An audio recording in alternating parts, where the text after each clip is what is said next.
10 जून 2025 को जो मंगलवार आ रहा है वो इतना शक्तिशाली है कि शायद ये आपकी जिंदगी की बड़ी से बड़ी प्रॉब्लम्स को जड़ से समाप्त कर सकता है। लेकिन कुछ चीजें हैं जो हम आपको जरूर बता सकते हैं। लड्डू, वैसे तो लड्डू स्वाद में इतने अच्छे होते हैं कि किसी को भी पसंद आ जाए, लेकिन गदा अर्पित करने से हनुमान जी आपको शत्रु बाधा नाश, आत्मबल और निर्भीकता का आशीर्वाद देते हैं। ओम हनु हनु हनु हनु हनुमंता, ओम हम महादेव का भी चंचल। अब आप पूछेंगे कि महाराज जी साल में 12 महीने होते हैं, फिर ज्येष्ठ माह के मंगलवार को ही इतना बड़ा मंगल क्यों कहा जाता है? और रावण ने उनकी पूंछ में आग लगा दिया है, बंदर की पूंछ में आग लगाओ। इस तरह वर्षों का इंतजार करने के बाद हनुमान जी पहली बार ऋषमुख पर्वत पर भगवान राम से पहली बार मिले। जय सिया राम।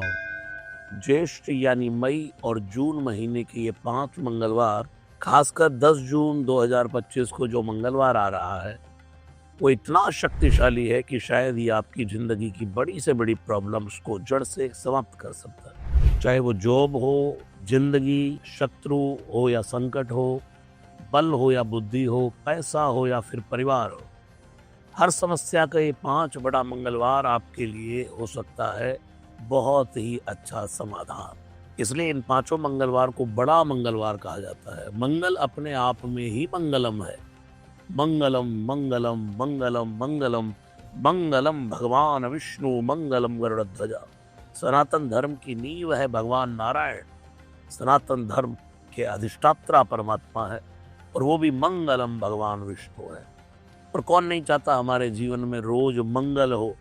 इन मंगलवार की महानता आप किसी से समझ लीजिए कि इस मंगलवार का कनेक्शन सिर्फ और सिर्फ हनुमान जी से ही नहीं, बल्कि सीता जी, उनके पति भगवान श्री रामचंद्र से हुए। मंगल भवन अमंगलहारी, भगवान मंगल भवन अमंगलहारी है तो श्री हनुमान जी उनके प्रिय दास है, इसलिए वो मंगल मूर्ति है।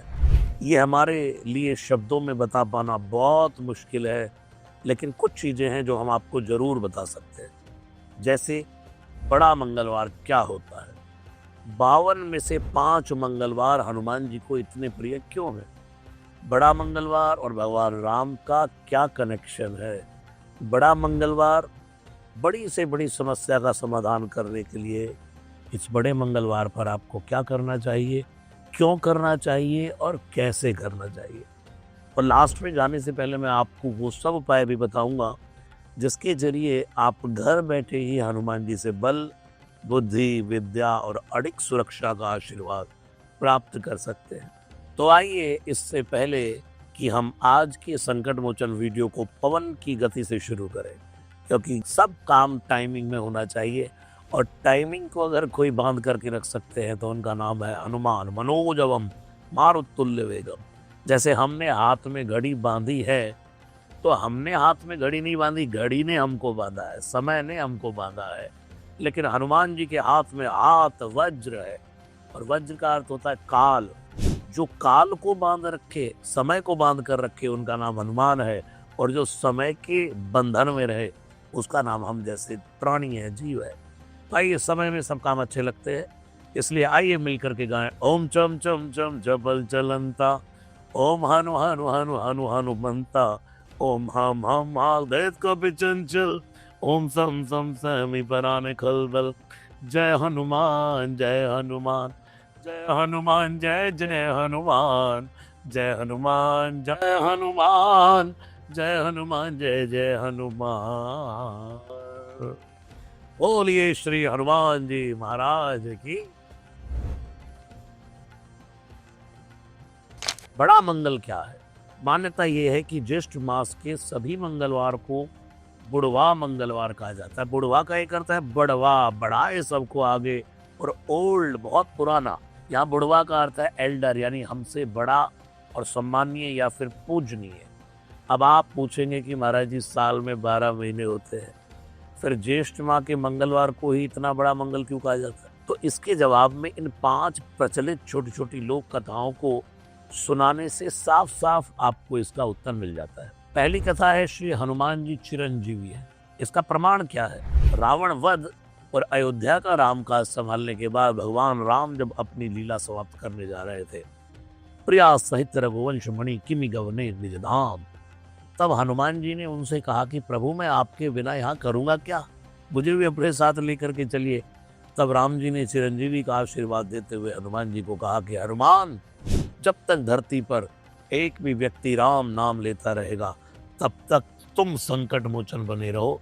और ये घटना ज्येष्ठ मास के मंगलवार को ही घटी है, इसलिए इसको बड़ा मंगलवार कहा जाता है। दूसरी कथा लंक दहन की है।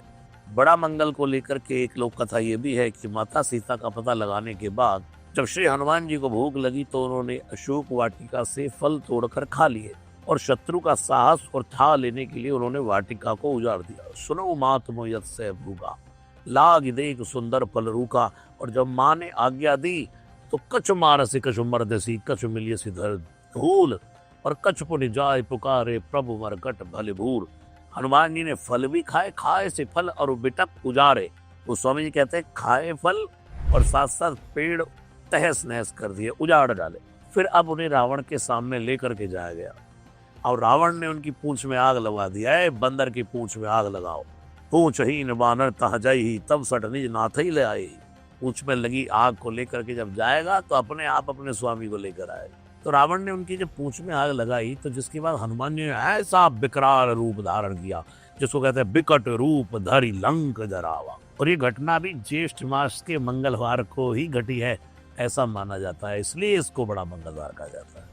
तीसरी कथा महाबली भीम का घमंड। ये कथा महाभारत काल की है। जब भीम को अपनी शक्तियों पर काफी घमंड हो गया, एक दिन महाबली भीम द्रौपदी के कहने पर सुगंध का पुष्प तोड़ने के लिए गंधमादन पर्वत पर जा रहे थे। तभी बीच रास्ते में उन्हें एक बूढ़ा बंदर मिला जिसकी पूंछ कई कोसों लंबी फैली।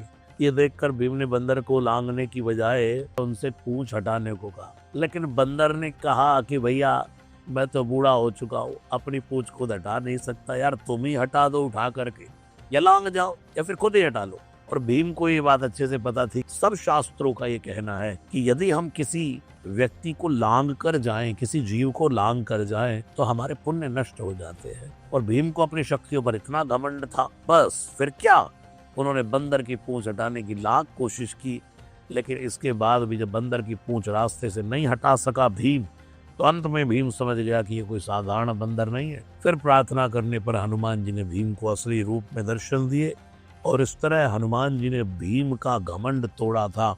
और ये घटना भी ज्येष्ठ माह के बड़े मंगलवार की ही मानी जाती है, इसलिए इसको बड़ा मंगलवार कहा जाता है। चौथी कथा राम मिलन की है। चौथी कथा सबसे भक्तिमय है, भावुक और भावना से भरी है। बात तब की है जब भगवान राम और भ्राता लक्ष्मण माँ जानकी की खोज में ऋषिमुख पर्वत पर जा रहे हैं, जहाँ सुग्रीव पहले से ही अपने भाई महाबली के डर से छुपे बैठा रहता है। जब उन्हें पता लगा कि कोई दो अनजान धनुषधारी वन में घुसे चले आ रहे हैं, तो सुग्रीव ने हनुमान जी को जांच पड़ताल करने के लिए भेजा कि आप जाइए, हनुमान जी देख कर के आई, दोनों बाली के आदमी तो नहीं है जो मेरा वध करने आए हो। इस तरह वर्षों का इंतजार करने के बाद हनुमान जी पहली बार ऋषिमुख पर्वत पर भगवान राम से पहली बार मिले और माथ नाई पूछत अस भयऊ। हनुमान जी ने जैसे ही श्री राम को देखा तो प्रणाम करके दंडवत उनके चरणों में लेट गए, अस कही पर चरण लपटाई। और ये घटना भी श्री राम और हनुमान जी का मिलन, ये बहुत बड़ा योग है। ये सबसे बड़ा मंगल है कि राम जी और हनुमान जी एक मंगल भवन मिल रहे हैं और एक मंगल मूर्ति मिल रहे हैं। तो मंगल कार्य का मानो प्रारंभ यहीं से प्रारंभ हुआ, इसलिए इसको बड़ा मंगल कहा जाता है। पांचवी कथा हनुमानगढ़ी के एक बहुत ही प्रसिद्ध मंदिर की है।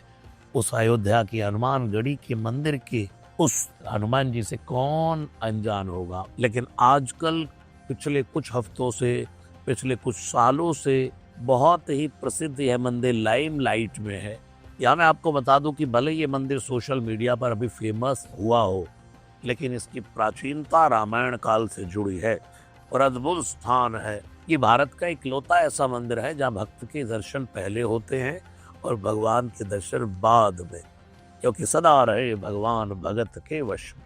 ऐसा इसलिए क्योंकि रावण वध के बाद जब भगवान राम माता सीता और भाई लक्ष्मण जी के साथ वापस लौटे तो उनके साथ हनुमान जी भी अयोध्या आए थे। तब हनुमान जी की भक्ति से प्रसन्न होकर के भगवान राम ने हनुमान जी को भेंट स्वरूप गिफ्ट में ये किला दिया और ये वरदान भी दिया कि हनुमान जी तुमसे बिना मिले जो मेरे पास आएगा उसका आना सफल ही नहीं होगा। इसलिए कहा जाता है राम दुआरे तुम रखवारे, होत न आज्ञा बिन पै सारे।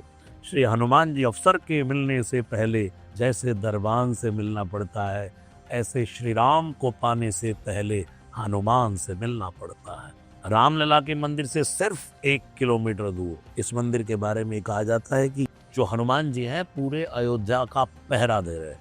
कहते हैं कि भगवान राम के जाने के बाद हनुमान जी ने अपने किले में जाकर ध्यान लगाए और वहां से कभी बाहर नहीं आए। लेकिन आज से करीब 300 साल पहले उसी जगह पर हनुमान जी की मूर्ति स्वयं प्रकट हुई, जहां आज हनुमान गढ़ी का मंदिर बना हुआ है। इसलिए आज भी ऐसा विश्वास है कि हनुमान जी वहां मौजूद है। और लोक मान्यता के अनुसार अगर हम माने तो हनुमान जी को ये भेंट है, ये जो गिफ्ट है, ये भी भगवान श्री राम ने मंगलवार को ही दी है। इसलिए मंगलवार का और अधिक महत्व माना जाता है। हनुमान गढ़ी, गढ़ी का अर्थ होता है गढ़ यानी कि किला। किला शब्द अपने आप में बहुत मजबूत है। तुलसीदास जी ने जब हनुमान चालीसा को विराम दिया तो उन्होंने कहा कीजय नाथ हृदय माँ डेरा। डेरा भी, गढ़ भी और किला भी सब एक जैसे शब्द है, लेकिन किला वो जो अभेद होता है और किला काम आता है किसी की रक्षा करने में, चाहे वो रक्षा शत्रु से हो, किसी दुष्ट शक्तियों से हो या फिर अचानक आने वाली बाधा से। जैसे किसी किला का सबसे पहला काम होता है शत्रु अदृश्य शक्तियां और अचानक होने वाले हमलों से हमारी रक्षा करना। एक ऐसे ही लोक कथाओं की माने तो हनुमान गढ़ी बुरी नजर के साथ साथ अचानक होने वाले नुकसान से भी हमारी रक्षा करता है। शनिदेव की मित्रता के बारे में हम सब जानते हैं, तो आपको मंगल दोष, शनि दोष, इन सब बुरे प्रभावों से भी छुटकारा मिलेगा। जब आप हनुमान गढ़ी जाते हैं तो आपका मन अपने आप शांत हो जाता है। भगवान राम कौन है? शांतम शाश्वत प्रमेय मनगम निर्वाण शांति प्रदम। और श्री हनुमान जी यही करते हैं, शांति प्रदान करते हैं। इसलिए ऐसा माना जाता है कि अगर आप करियर और बिजनेस में फंसे हैं तो भी आप हनुमान गढ़ी के दर्शन करने जाइए तो कल्याण होगा। परिवार और बच्चों की सुरक्षा, मुझसे पहले रक्षा करते वो मेरे परिवार की, करते हैं हरदम रखवाली वो सबके घरवार की। गली गली कूचे में इनका पहरा होता है, मेरे दरवाजे पे हनुमान का पहरा होता है। जब जब भी मुझ पे संकट का कोई घेरा होता है तो मेरे दरवाजे पे हनुमान का पहरा हो। इसलिए जहाँ बच्चे सुरक्षित हो, हनुमान गढ़ी में जहाँ एक और हनुमान जी बाल रूप में अपनी माता अंजनी के साथ विराजमान है। अंजनेय मतिपाटलाननम कांचनाद्रिकमनीय विग्रहम पारिजात तरुमूलवासिनम भावयामि पवमानंदनम अंजनानंदम वीरम जानकी शोकनाशनम कपीशमक्ष हंतारम वंदेन लंकाम भयंकरम। जिसमें माता सीता के साथ विराजमान होना ये संकेत देता है एक माँ से ज्यादा बच्चे की रक्षा कौन कर सकता है। इसलिए हनुमान गढ़ी को लेकर ऐसा विश्वास किया जाता है कि अगर आप अपने बच्चों का सुख, शांति, सुरक्षा, पढ़ाई, फिर एग्जाम को लेकर के कोई चिंता में रहते हैं तो हनुमान गढ़ी आपके लिए सबसे अच्छी जगह हो सकती है। वहाँ जाइए और शांति से हनुमान जी का नाम जपिए। वहीं दूसरी ओर हनुमान गढ़ी अपने आप में भक्ति, प्रेम और समर्पण की परिभाषा के रूप में भी मौजूद है। भगवान राम के समीप पहुंचने के लिए एक किले के सबसे जरूरी काम है आने वाले लोगों का अपने राजा के पास जाने का मार्ग दिखाना। राम राजा है, पूरी दुनिया प्रजा है। प्रजा को राजा राम से मिलाने वाले तो श्री हनुमान जी हैं और अयोध्या के राजा है भगवान राम। और ये बात तो जग जाहिर है कि राम जी से मिलने का रास्ता हनुमान जी से ही होकर जाता है। चलिए तो अब मैं आपको बताता हूँ कि हनुमान गढ़ी में चढ़ाए जाने वाले कुछ प्रसिद्ध भोग जो भगवान को चढ़ते हैं, अर्पण होते हैं, उनके क्या नाम है, उनकी क्या मान्यता है, ताकि आपको ये जानकारी रहे कि आपको किस इच्छा से, कौन सी इच्छा पूर्ति के लिए, कौन सी समस्या के लिए कौन सा भोग लगाना है। क्योंकि जिस तरह से अलग अलग बीमारियों का इलाज होता है वैसे एक अलग अलग समस्याओं का अलग अलग उपाय भी होता है। लड्डू, वैसे तो लड्डू स्वाद में इतने अच्छे होते हैं कि किसी को भी पसंद आ जाए, लेकिन हनुमान गढ़ी में लड्डू चढ़ाने को लेकर एक ऐसा माना जाता है कि हनुमान जी अयोध्या की सुरक्षा और राम नाम में इतने रम जाते हैं कि उन्हें खाने पीने की सुध-बुध नहीं रहती थी। ये बात जब माता जी को पता लगी तो वात्सल्यवश उन्होंने अपने हाथों से रोज हनुमान जी को लड्डू खिलाने के लिए एक हनुमान गढ़ी के मंदिर, जहाँ उनका निवास था, उस किले में जाया करते। इसलिए ऐसा माना जाता है कि हनुमान जी को लड्डू चढ़ाने से भक्तों को समृद्धि और खुशियों का आशीर्वाद मिलता है। और इसका एक कारण ये भी है, लड्डू अर्थात मीठा। लड्डू अर्थात कहते कोई भी खुशी हो भाई लड्डू बांटो, लड्डू बांटो। और हनुमान जी क्या भोग प्राप्त करते हैं, जब जीवन में खुशी आएगी तब लड्डू बटेगा।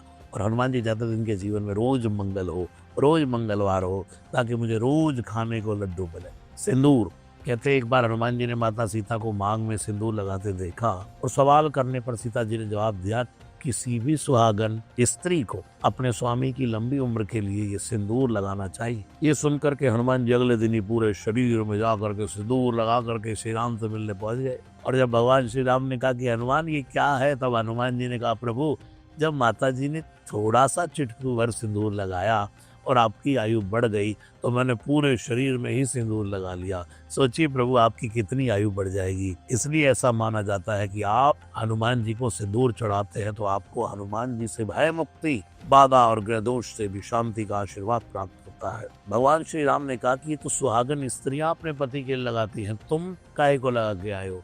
प्रभु आप भी तो मेरे पति हैं। अस अभिमान जाय जन भोरे, मैं सेवक रघुपति पति मोरे। आप मेरे पति। और गदा, गदा शब्द सुनते ही हमारे दिमाग में सबसे पहले हनुमान जी की छवि आ जाती है, क्योंकि गदा एक मात्र ऐसा शस्त्र है जिसे हनुमान जी हमेशा साथ में लेकर चलते हैं। क्योंकि गदा बल का प्रतीक है, इसलिए ऐसा माना जाता है कि हनुमान जी को गदा अर्पित करने से हनुमान जी आपको शत्रु, बाधा, नाश, आत्मबल और निर्भीकता का आशीर्वाद देते हैं।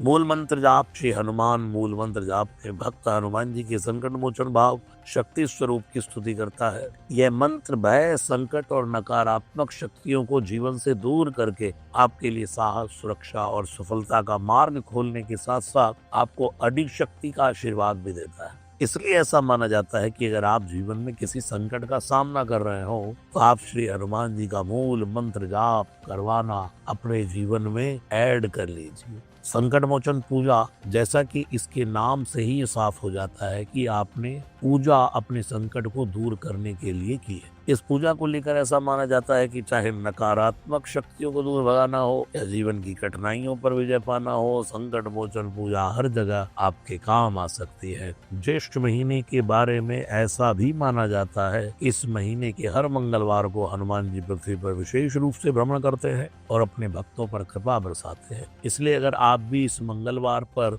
तो उनसे बल, बुद्धि, विद्या, शक्ति, साहस और निर्भीकता का आशीर्वाद प्राप्त करना चाहते हैं, आने वाले बड़े मंगलवार को पास के हनुमान मंदिर में जाकर हनुमान जी की पूजा करने के साथ साथ उन्हें प्रिय वस्तुओं का भोग अवश्य लगाएं। लेकिन लाखों भक्तों की तरह अगर आप भी रामायण काल से जुड़ी इस प्राचीन हनुमानगढ़ी मंदिर में भगवान की पूजा और समर्पण कुछ चढ़ाने की इच्छा रखते हैं, लेकिन कुछ कारणों से जैसे ऑफिस से छुट्टी ना मिलने के कारण, अधिक दूरी की वजह से, बच्चों के स्कूल या एग्जाम की वजह से, माता पिता की आयु की वजह से आप अयोध्या के इस प्राचीन मंदिर में नहीं जा पा रहे, तो आप श्री मंदिर ऐप के माध्यम से भारत के कई प्रसिद्ध और प्राचीन साथ साथ ही हनुमानगढ़ी मंदिर में भी आप अपनी पूजा और समर्पण चढ़ावा अर्पण कर सकते हैं।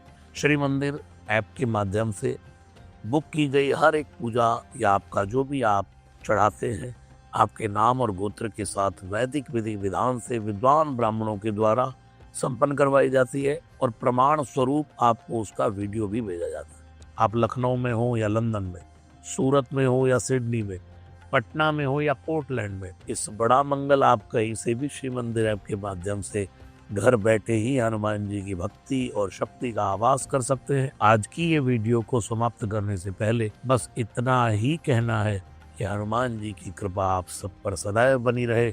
जय जय जय हनुमान गुसाई, कृपा करो गुरुदेव की नाई।